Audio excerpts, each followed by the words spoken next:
Welcome to the MUFG Global Markets FX Week Ahead podcast with Derek Halpenny, Head of Research, Global Markets EMEA and International Securities.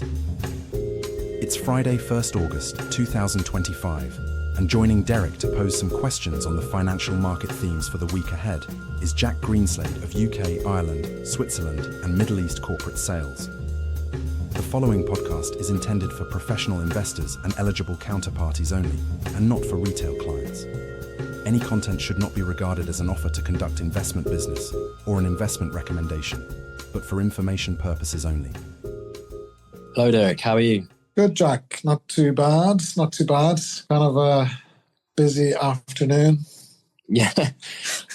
I've just returned from some annual leave, so it's a bit of a baptism of fire getting back to this. But yeah, there you go. A good day for us. Yeah, exactly. Non-farm payrolls, so Yes. bit of a game changer, you think?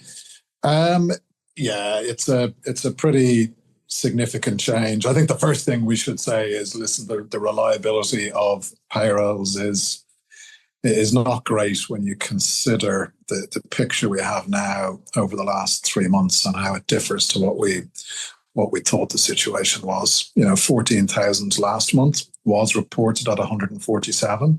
The previous month, 19,000 was reported at 139. So we have a 258,000 downward revision to payrolls. And based on those two previous months, the 73K that we got today, which is weaker than what the consensus was, it actually looks pretty good. But yeah, all in, you now have investors looking at that moment of Liberation Day and the play out of the turmoil in the markets and the creation of uncertainty. And then there was a perception that, all of this didn't matter. But there's a very dramatic change in the labour market conditions from May onwards. So the 3 months prior, the 3 months to April, the average payroll was 127. The average payrolls in the 3 months since, 35. So it definitely is a dramatic change to the overall backdrop. And then, another kind of gauge that we look at in terms of stripping out the kind of non-cyclical education and health in the private sector to look at the private payrolls for cyclical employment. Over the last 3 months, that's now down 46,000. Unemployment rate creeped a little bit higher as well. And yeah, all in, as we were walking up for this, I mentioned a game changer. And certainly, I think in terms of the prospects of a Fed rate cut, it's obviously now fully back on. And I think it would take a pretty hefty reversal in the September payrolls to take this off the table. So understandably, the market is pretty much now nearly fully priced for 25 basis points in September. And of course, we've still got a fair bit of data to go. The Fed could be in a terrible situation where if we start to get more compelling evidence of tariffs coming through, we had early signs of it in the last CPI report. The core goods ex-auto month-on-month increase in inflation was 0.55%, the biggest jump since November 2021. So if there's more of that evidence in the CPI data and the labour market's weakening, they'll probably cut still, but the backdrop is not particularly good, especially for the US dollar. So after that kind of spell of strength, we've understandably reversed some of that today. Yeah, indeed. And I guess today being tariff day, we should probably discuss that as well. Number of nations being slapped with tariffs, Switzerland in particular, 39% tariffs. And obviously the Swissies weakened on the back of that. Why specifically Switzerland with this large amount? Did it surprise you? It did a little bit, yes. Although, the US trade deficit with Switzerland relative to its size is pretty big, $38 billion. And Jamison Greer, in explaining the Swiss tariff, highlighted that aspect. And I think that really is the primary driver of that. But of course, that's not consistent in itself because there are other countries with much bigger trade deficits, and they haven't been treated in the same way. So as you know, I think as all of us know, there's not necessarily consistent logic in terms of the tariff rates that are put on economies. But from a Swiss perspective, total exports 40% of GDP, US exports as a percentage of total exports is about 16-17%, which implies, US exports from Switzerland about 6.5% of GDP. So it's not insignificant. Obviously, the pharmaceutical sector in particular, of those exports to the US, nearly half of those are pharmaceuticals. So what I would say is a 39% tariff is brutal in that context. And I think similarly with maybe other countries, there's still an expectation that negotiations will carry on, and that some of these really hefty tariff rates will be removed.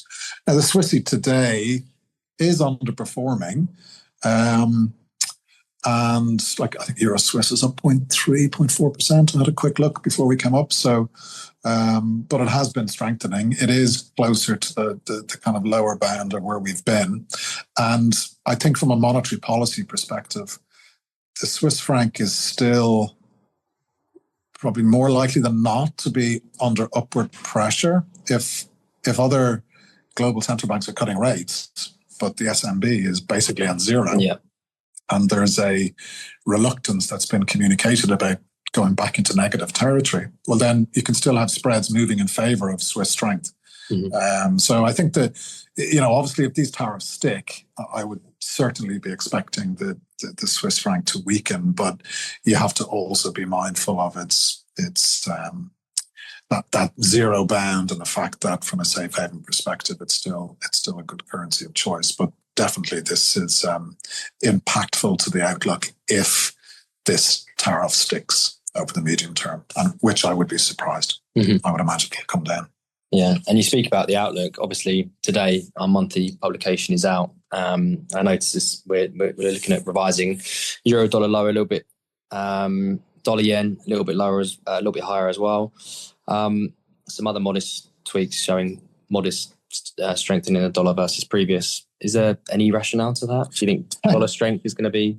Well, maybe a little bit less rationale now after the payrolls report, but no. I think first of all, we've had a big move. Now, our forecasts for the second half of this year were much more conservative, assuming that we were going to get into a consolidation phase, better two-way flows and FX, and not the kind of sharp depreciation like we had in the first half of the year. So in that context, it's not a huge surprise, and I think we incorporated that already into our forecasts. The move, though, certainly prior to today, post payrolls, euro was down trading it was in the 113s, and we had a year-end target of 120. So we've tweaked it. I'd probably go at 119, 117 for the end of Q3. We've got to the point now where the payrolls report came out at 1:30. We're now pretty much fully priced for the cut in September. So very, very quickly the markets have readjusted. The question is, of course, if we get another very weak payrolls report, may the Fed be under pressure to go by 50? And obviously from a Trump perspective, they of course will be. At this point in time, I think they'll resist that. Obviously, a bit more emphasis now may go back onto the CPI. Are we going to get more evidence of tariff-related price increases? Then maybe they stick to 25. And then, of course, it depends on the payrolls in September. If it's similar to this payrolls, there will be some pressure and probably some market expectations priced in for 50. So yeah, that will. Wouldn't that be losing a bit of credibility though, if they're looking to hold rates for such a long time and then suddenly start doing 50? They did it last year. They did get some criticism for doing it last year, in terms of they should have started cutting earlier, which is the context of your question. But I guess they do have some reasonable explanation in terms of, the scale of these revisions.